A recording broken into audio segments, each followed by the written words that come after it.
करती रही कूफे की औरतें आए मैं उनके सामने तेरे दर्द पढ़ूं। मातमी बैठे हो कभी भी अपनी बहनों से नाराज ना होना। बहनों को बाप के घर से बड़ी आस होती है। बहनों को ईद भी भाई दे के जाते हैं, कफन भी भाई दे के जाते हैं। हाय किस्मत देखो ज़ैनब की ईद वाले दिनों में ज़ैनब यतीम हो गई। और जब ज़ैनब को कफन की जरूरत थी शाम की पहाड़ी पर सज्जाद ने रो कर कहा माँ मुझे माफ करना, अगर मेरे पास कफन होता तो मैं सकीना कुर्ते में ना दफनाता। ज़ैनब की लाश से आवाज आई सज्जाद ना कफन ढूंढ मैं बेकफन की बहन। इस रमजान ज़ैनब को बाबे के बाद पहली ईद थी। मौला हसन बाबे का इमामा सर पर रख कर ज़ैनब के पास आए और रो कर कहा ज़ैनब मैं तुझे ईद देने आया हूँ। इस रमजान बाबे के बाद तेरी पहली ईद है। ज़ैनब ने रो कर कहा हसन मैंने अपने बाबे से सारी जिंदगी कुछ नहीं मांगा। मौला हसन ने रो कर कहा ज़ैनब मेरी बड़ी हसरत है तू मुझसे कुछ मांग। ज़ैनब ने रो कर कहा जो मैं आपसे मांगूंगी आप मुझे देंगे।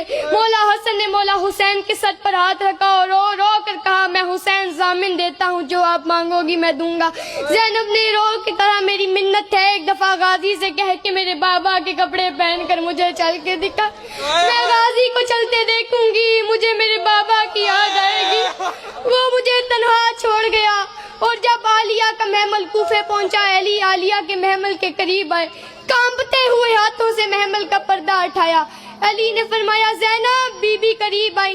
अली ने फरमाया ज़ैनब ये देख ये कूफे का दरवाजा है, ये दारुल लमारा है, ये कूफे की मस्जिद है, ये कूफे की गलियां हैं। बीबी ने तड़प कर फरमाया अली मैं आपकी पर्देदार बेटी हूँ, बाबा मुझे ये सब क्यों दिखा रहे हो।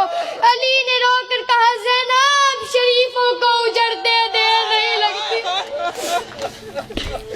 बस आ गई कदर की रातें।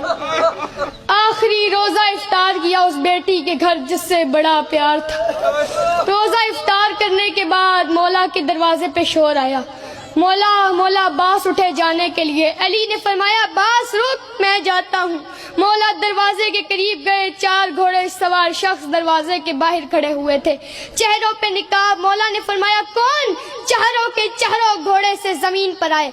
आवाज आई मौला सलाम। मौला ने फरमाया आधी रात मेरे दरवाजे पे क्या करने आए हो। उन्होंने हाथ जोड़ के कहा मौला मिन्नत करने आए हैं। मौला कूफे के हालात बेहतर नहीं हैं। मौला जब से ये 40 हिजरी का रमजान शुरू हुआ है मौला आपके खुतबों का रंग तब्दील हो गया है। मौला आपने पिछला खुतबा देते हुए फरमाया था, वो पूछा था आज कितनी रमजान है। मौला हम में से एक ने कहा था 17 रमजान है। मौला आपने कहा था बस दिन थोड़े रह गए हैं। मौला हमें बहुत डर लगना शुरू हो गया है। मौला आपसे एक साहबी ने सवाल किया था कि इस रमजान आपने अपनी दाढ़ी को खिसाब क्यों नहीं करवाया। आपने कहा था बहुत जल्द ये लहू से सुर्ख होने वाली है। मौला हमें बहुत डर लगना शुरू हो गया है। मौला हमने एक साथ बैठकर कसम खाई है कि आज के बाद तेरा साथ नहीं छोड़ेंगे। वो बोलते रहे, अली चुप सुनता रहा। वो बोलते रहे, अली चुप सुनता रहा। अली ने रो कर कहा आज मेरे दरवाजे पे पहरा क्यों देना चाहते हो। उन्होंने कहा मौला हम नहीं चाहते कि तेरी बेटियां परदेश में यतीम हो जाए। या अली वो तेरी शाही देखने आई है। अली ने हुक्म। अली कहते हैं अली ने फरमाया मैं हुक्म देता हूँ यहाँ से चले जाओ। वो अपने अपने घरों को चले गए। हुज़ैफा कहता है मैं वो मंजर सारी जिंदगी नहीं भूल सकता था। मैंने मुड़ के मौला की तरफ देखा। मौला दरवाजे में खड़े होकर कह रहे थे हुज़ैफा मुझे अल्लाह के हवाले कर दे, हुज़ैफा मुझे अल्लाह के हवाले कर दे। हुज़ैफा कहता है मैं घर आया, मैंने अपना इमामा उतार कर जमीन पर फेंका, मैंने अपनी तलवार निकाल कर दीवार पर मारी, फिर मैं बच्चों की तरह जमीन पर एड़ियां रगड़ रगड़ कर रोने लगा। मेरी बीवी आई, उसने मुझे कहा हुज़ैफा तसल्ली कर, वो फातिह खैबर है, किसकी जुर्रत है हमारे मौला की तरफ आंख उठाकर भी देखे। हुज़ैफा कहता है मैं वहीं रोता रोता सो गया। फिर थोड़ी देर बाद